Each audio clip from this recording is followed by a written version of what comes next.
I really don't know how to start the vlog today, but it's January 16th, 2020, and I'm back with another video where I talk about interesting football stories. So let's start it off with some shout outs. First shout out goes to Ricky Grimshaw, the Bournemouth fan who actually goes to watch Premier League matches with his pop-ups. Ricky, man, I hope Bournemouth stay up. You guys have been doing a great job in the Premier League up until this season. Maybe you need a change. Maybe you need to bring in some new players. I don't know what you guys need, but you need to do everything you can to stay up in the Premier League, or it's going to be back to the Championship, or who knows, down to League One, back down to League Two. You never know. You never know. Ask Sunderland if you don't believe me. Second shout out goes to OBOKK, who threatened to leave my channel if I didn't shout him out. Really, man, shout outs are not like... Oh, man. How do I put this? I randomly choose the shout outs. I read the comments, I see a nice comment that, is nice and it touches me, and I say, you know what, I give this person a shout out. Or if I do a live stream and the person leaves a super chat, I have to shout them out. They fronting up their hard-earned money to give to me to help the channel. So I gotta shout them out. Every one of you guys help the channel by watching the ads, but I know there's a lot of you guys out there who skip the ads.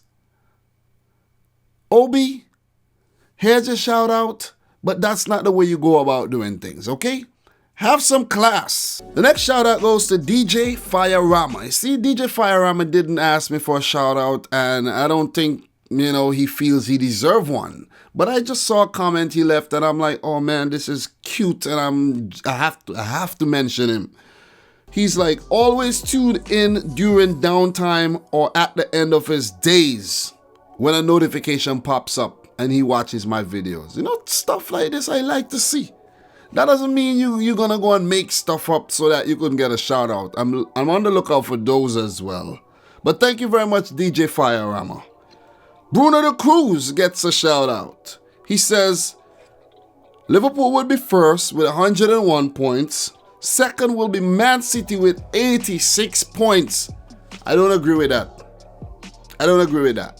Liverpool could break the 100 mark, but 86 points for Man City? No. We're going to get 90-something points this season. Remember, I told you so. Leicester third, 77 points. Yeah, that's believable. Chelsea fourth, 74 points. And at the bottom, Bournemouth, Villa, and Norwich to get relegated. Thank you very much for leaving these predictions, Bruno the Cruz.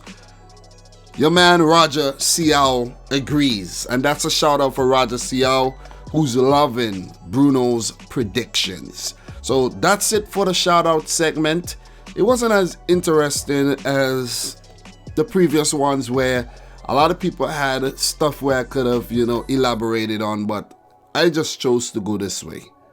The comments wasn't really, if you leave a long comment, I really can't do much about that too, so you know what I'm saying. So the first story I want to talk about is UEFA cheating for Ronaldo for him to be in UEFA's Team of the Year 2019. Or is it Ronaldo who cheated his way into the 11? We don't even know what went on. But if Ronaldo isn't in the Team of the Year and he's still playing at a high level, it would hurt his brand. So maybe the people from his team reached out to UEFA and say, hey man, here's an envelope, make it happen.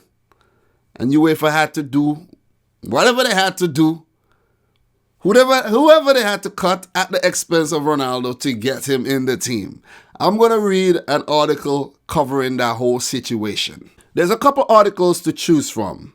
There's one from the Bleacher Report that says, Report, UEFA changed Team of the Year formation to fit Cristiano Ronaldo. Then Sport Bible says, UEFA changed formation and cut player with more votes to make room for Cristiano Ronaldo. Can't make this thing up. Then there's Talk Sport. Lionel Messi and Cristiano Ronaldo joined by 5 Liverpool players in UEFA's fans team of the year, and it goes on. I'm not going to click that one. Empire of the Cup. This is a Liverpool outlet. UEFA changed team of the year formation to keep Ronaldo in after Mane won more votes. It's not about Sadio Mane, but you know, they like to make it about their own players, you know what I'm saying? That Mane got more votes than Ronaldo to be in the team. You know what I mean? So the one I'm going to click, it's from Yahoo Sports. Let's show Yahoo Sports some love.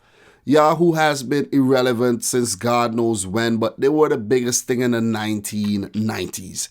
Let's click it. It says, report, UEFA changes team of the year formation specifically to include Cristiano Ronaldo. So we're going to click this one. I almost thought I didn't press record here. Ugh. And then I'm looking at my battery and it's already ran down. I think that battery is bad. Need to buy a new battery. And that's where, you know, donations and watching the ads come in. So when my battery is malfunctioning, I could buy a new one, you know, for my expensive camera here. So let me read the article. For the last decade, Cristiano Ronaldo making the fan-voted UEFA Team of the Year has not been controversial. It has been a formality. This year, however, it looks like the Juventus superstar might have received a little help from European football's governing body to make its top 11 for an unprecedented 14th year in a row. Did UEFA change its rules just to help Cristiano Ronaldo? Question mark. The 2019 UEFA Team of the Year was announced on Wednesday, and there was Ronaldo yet again, alongside fellow staple Lionel Messi and, naturally, 5 players from Liverpool. However, the team curiously used a 4-2-4. Listen to this, guys, a 4-2-4.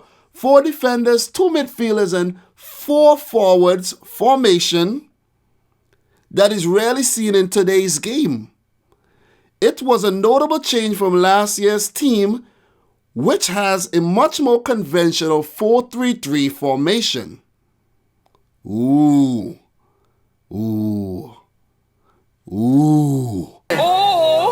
So, the UEFA Team of the Year has 3 players from Netherlands, 5 from Liverpool, 7 newcomers, 2 stars, meaning Ronaldo and Messi.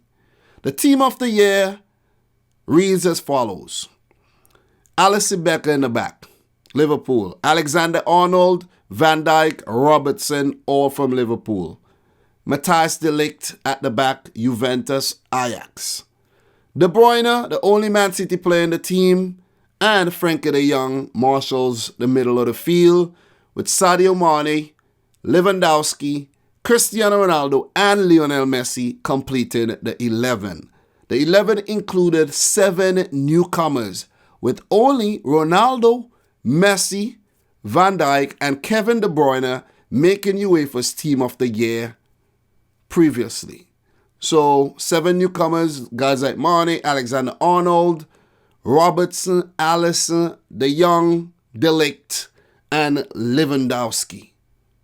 So congratulations to all those players who deserved to be in the 11 and not Cristiano Ronaldo, who had a lackluster season last time around.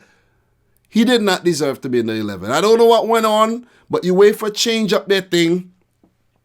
Dropped N'Golo Kante, who should have been the 3rd midfielder in the 11, to accommodate Cristiano Ronaldo. It's a farce. Should not happen, should not be allowed, and players have to learn to take an L. Take the L.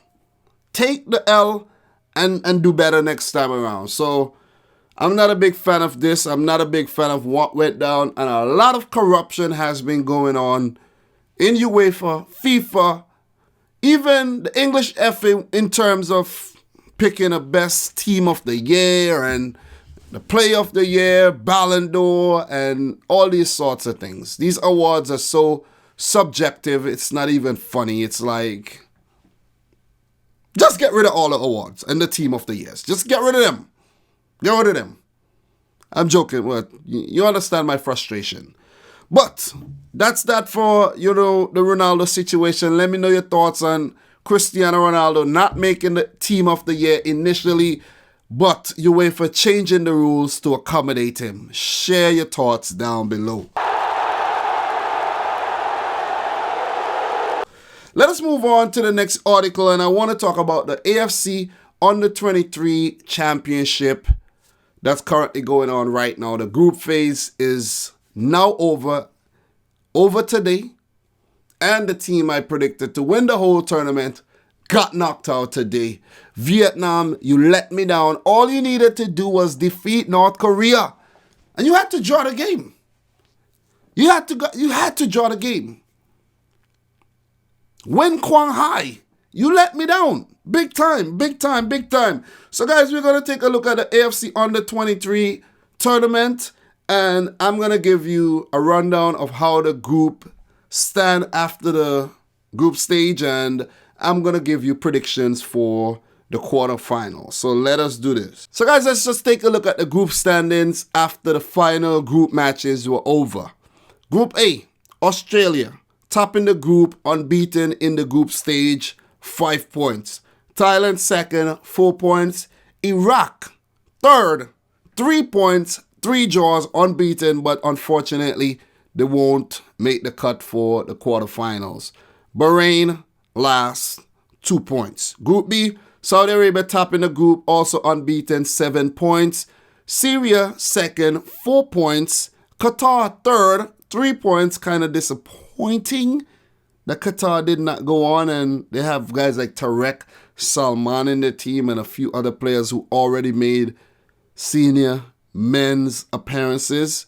Japan, the most disappointing one, at the bottom, 1 point.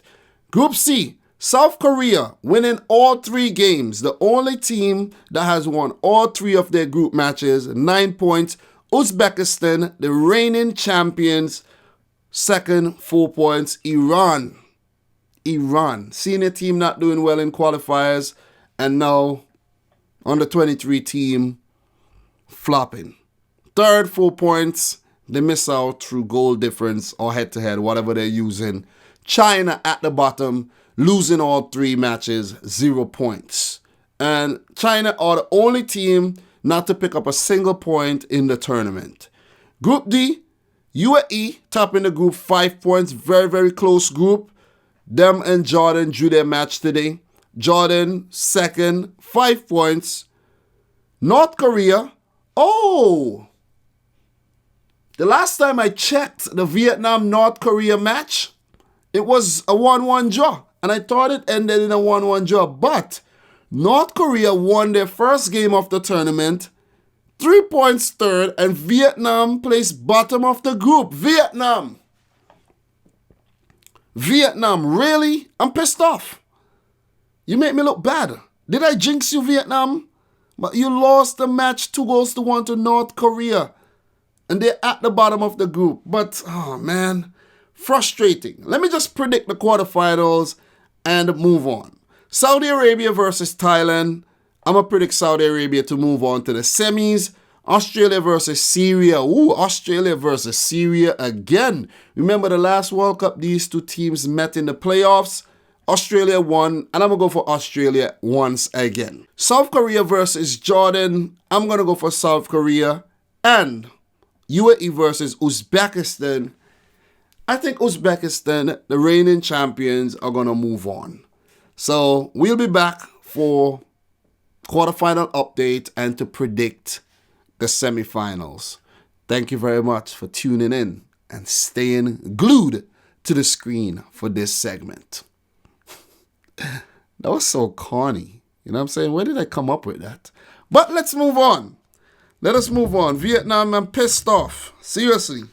But current Hertha Berlin head coach and former U.S. men's national team boss Jurgen Klinsmann does not hold an up-to-date and proper coaching license to be able to coach in the Bundesliga.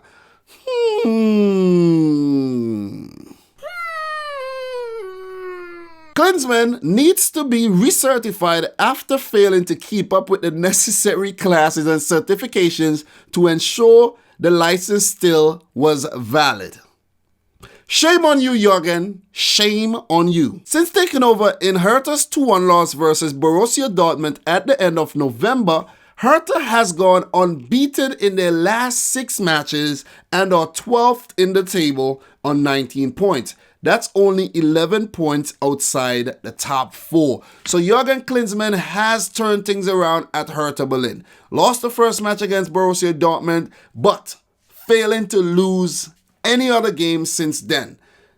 They're bolstering their 11, beefing up their squad. But before you move on, Jurgen Klinsmann, get that license situation fixed. Come on. Should have known better. Should have known better. But I think, you know what it is? He wasn't prepared to coach Hertha Berlin. It's just a situation that they were in. They lost back-to-back matches by, large margins. So they had to fire the guy, Kovic, I think his name was Kovic. They had to get rid of him. And Klinsmann, who was, I think, sporting director at the time, if I'm not mistaken, he said, listen, man, listen. I'll take this thing over. But, don't tell them that my coaching license are not up to date. Let them find out. The fact that Hertha Berlin, they're doing good, someone had to do a little bit of digging. They found out the man's license are not up to date. But the simple resolve is just to do the necessary classes and get recertified. It's easy as pie.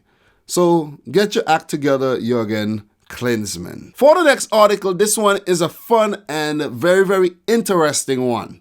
My team, Man City, will face Real Madrid in this season's Champions League round of 16 tie, and I surely didn't react like this.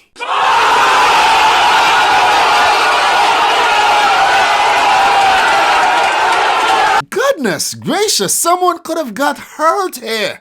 Someone really could have got seriously hurt. And I'm not even kidding here. But players from Unionistas de Salamanca celebrated like it was 1999 when they drew Real Madrid as hosts in the Copa del Rey round of 32.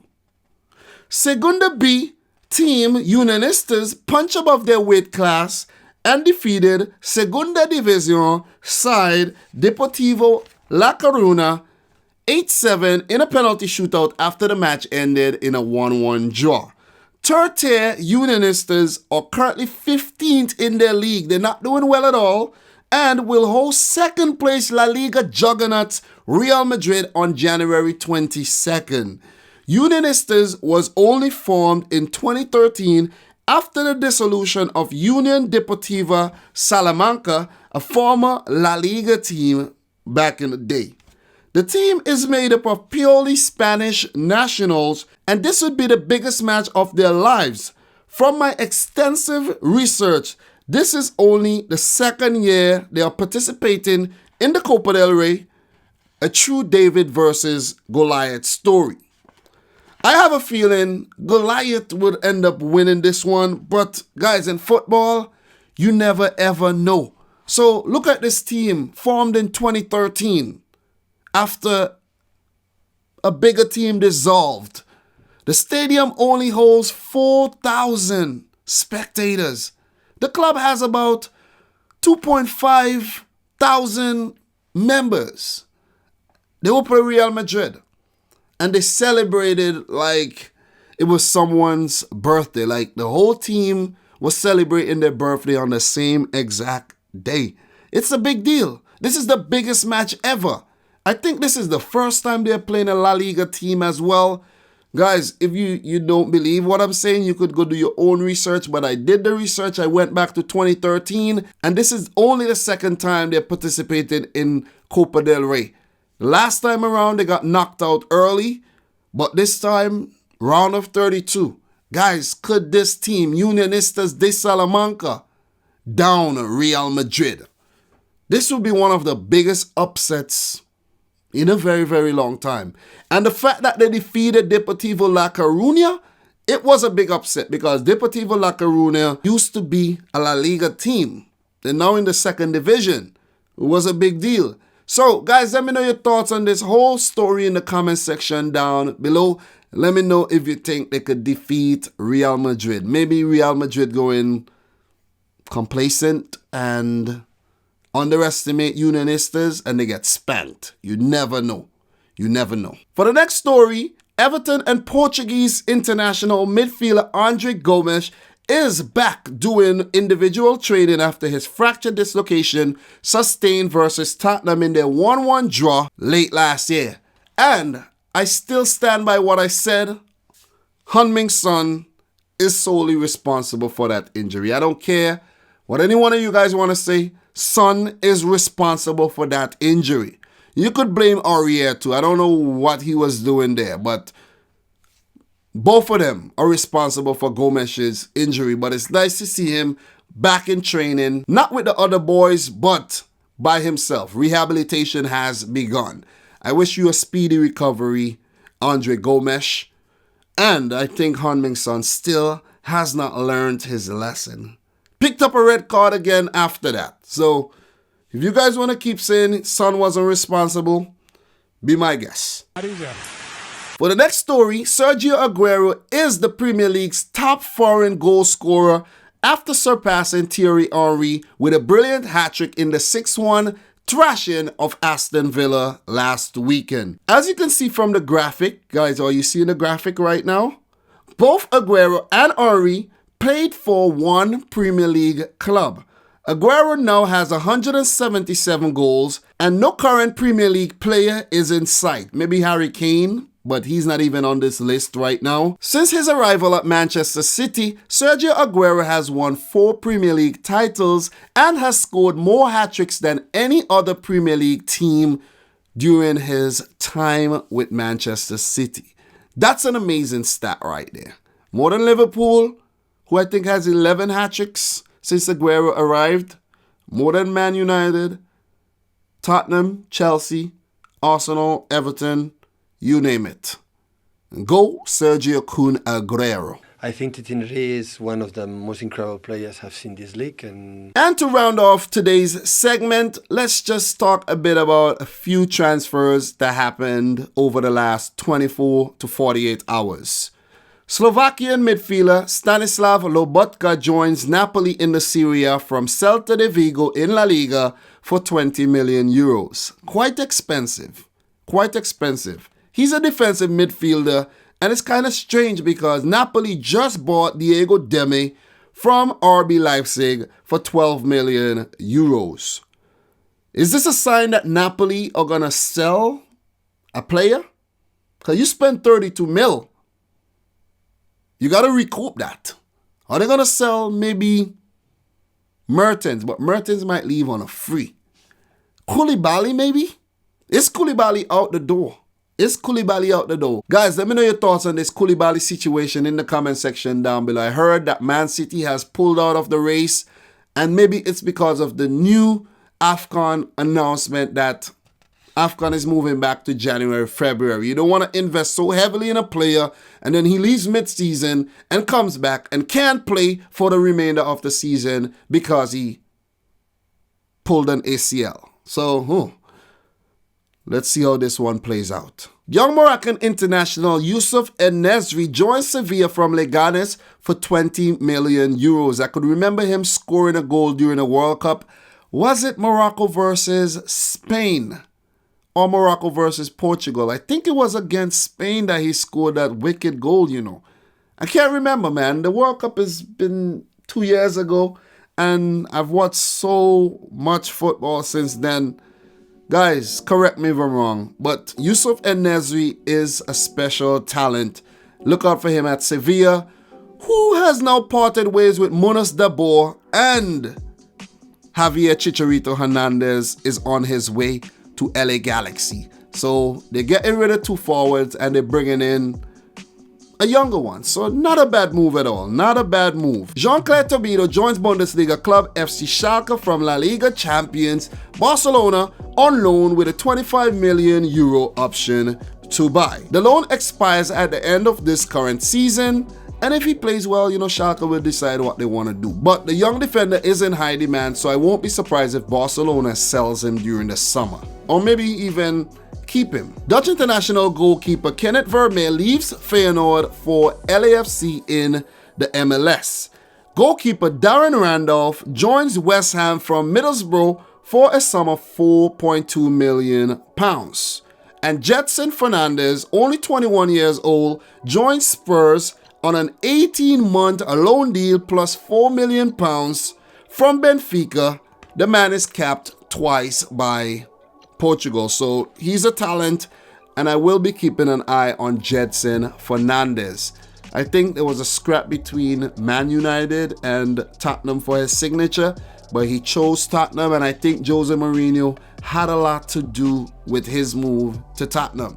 I heard that João Cancelo, also Portuguese international, is heavily linked to a move to Tottenham Hotspur. So we will just have to wait and see how that one plays out. But I don't think Cancelo is going anywhere. The way this man played the last time I saw him, no way Pep Guardiola is parting ways with João Cancelo. I've been an admirer of this player since his days at Valencia. Then he went to Juventus and now he's at City. So I don't think Cancelo is going anywhere. But guys, shed some light on some of these transfers in the comment section down below. If you have any big transfer rumor you want me to talk about, please leave it in the comment section down below as well. If you enjoy the stories that I shared in today's video, guys, leave a big thumbs up or let me know in the comment section down below. If there's any story you want me to talk about, leave it in the comments as well. It's all about commenting and bringing things to my attention. If you're new around here and you're not subscribed, please hit the subscribe button. Visit cardsplug.com/dominicrichfc.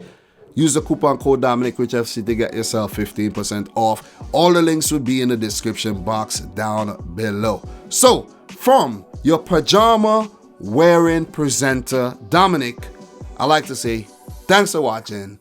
Peace out. Rich Squad.